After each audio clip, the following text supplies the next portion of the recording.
বাস্তৱ আজি ভাগৰুৱা অনুভৱ হৈছে কেতিয়াবা নাই নালাগে ভাগৰ কেতিয়াবা অক্লান্ত কৰ্মী মই কেতিয়াবা সুখ কেতিয়াবা দুখ কেতিয়াবা আৰু প্ৰাপ্তিৰ আনন্দ কেতিয়াবা আৰু নোপোৱাৰ হতাশা কিবা পাইছ কিবা হেৰুৱাইছ চলি আছে চলি থাকিব এই অসমাপ্তি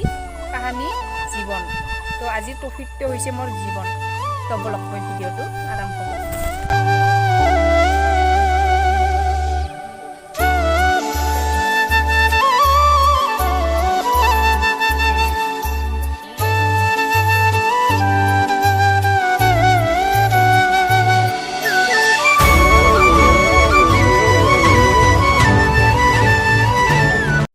গুড মৰ্নিং গাইজ মই ভিডিঅ'টো ৰাতিপুৱাৰ পৰা আৰম্ভ কৰিছোঁ এয়া মই খোজকাঢ়ি আছোঁ আপোনালোকক অকণমান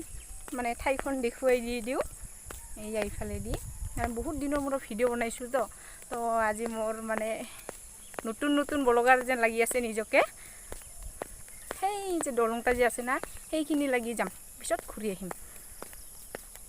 কথাই পাতোঁ আপোনালোকৰ লগত না কি কোৱা যোৱাকালি না সিদিনা মই ষ্টেটাছ দিছিলোঁ আৰু জীৱনটোনো কি অথবা আমাৰ জীৱনটোনো কি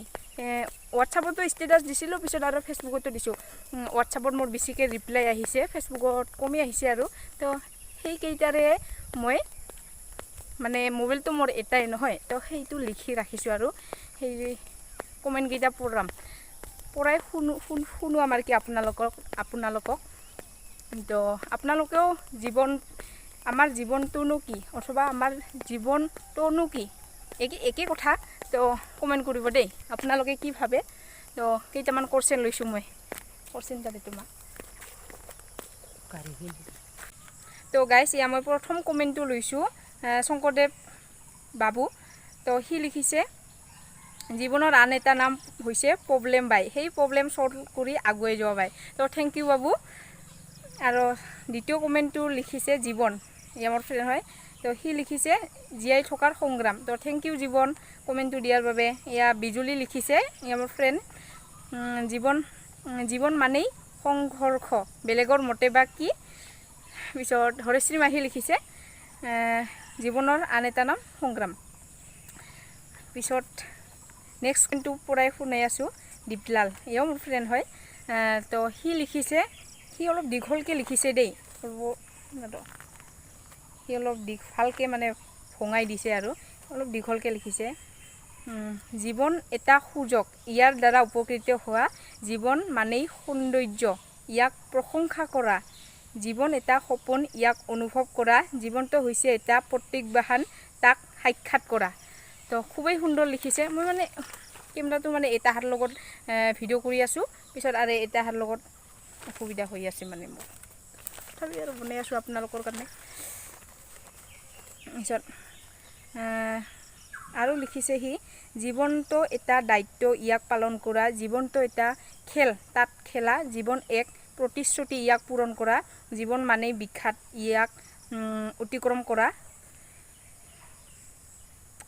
খুবেই সুন্দৰ লিখিছে কি ক'ম আৰু তো থেংক ইউ দীপলাল তো বহুত ধন্যবাদ থাকিল তোমালৈও আৰু নৱজিৎ দাদাই লিখিছে মোৰ দাদা হয় দেই তো নৱজিৎ দাদাই লিখিছে জীৱনটো হ'ল এক সংগ্ৰাম জীৱন হ'ল এক যুদ্ধ এই যুদ্ধত যিয়েই জিকিব সিয়েই হ'ল মানুহ আৰু যিয়েই নোৱাৰিব সিয়েই হ'ল লুজাৰ তো বহুত বাধা আহিব সংগ্ৰামত তথাপি হাৰ নামানি যেনেকৈ হওক জিকিব লাগিব কিন্তু কষ্ট হ'ব লক্ষ্য উদ্দেশ্য ঠিক ৰাখি নিষ্ঠাৰে কাম কৰি যোৱা চাবি এদিন সকলো ঠিক হৈ যাব আৰু লিখিছে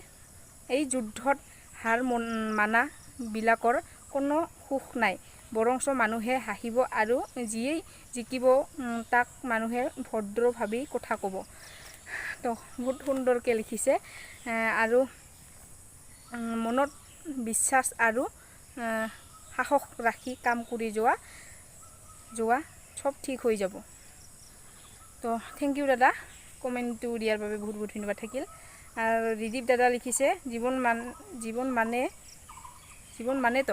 জীৱন মানে নিজে ভালকৈ চলি থাকিব পৰা তো থেংক ইউ দাদা আৰু লিখিছে এইখিনি আৰু যিকেইটা কমেণ্ট লৈছোঁ আৰু হিতেশ্বৰ কোচ ৰ'ব হিতেশ্বৰ কোচ লিখিছে জীৱন মানেই যন্ত্ৰণা। তো থেংক ইউ সকলোকে কমেণ্টটো দিয়াৰ বাবে বহুত বহুত ধন্যবাদ থাকিল। আৰু মই কোন ঠাইত আছোঁ এতিয়া চাম আপোনালোকক। এইয়া মই আহি মানে দাদাহঁতৰ পুখুৰী পালোঁ। এইয়া পুখুৰীটো ইমান দেখোঁ মানে মই ৰাস্তাত খোজকাঢ়া নাই দেই, মই পথাৰে ইফালেদি আহিছোঁ খোজকাঢ়িব। ৰাতিপুৱা উঠি খোজকাঢ়ি ভালে লাগে, কিন্তু মই উঠিবহে টান পাওঁ। পিছত এইখিনিয়ে কমেণ্ট লৈছোঁ। আৰু আপোনালোকে জনাবচোন জীৱন মানেনো কি, তো কমেণ্টত লিখি জনাব সুন্দৰকৈ, সুন্দৰ কমেণ্ট। তো লাইক কৰি দিব ভাল লাগিলে, তো মোৰো জানিব মন যায়। আৰু কিছুমানে কয় জীৱন মানে আজি আছোঁ কালি নাই, তো সেইটোৱে জীৱন না বেলেগ না কি? তো যি মনত ভাব আহে সেইটোৱে কমেণ্ট কৰিব। আৰু তো মই এইখিনিয়ে ৰাখিছোঁ আৰু তো বাই বাই।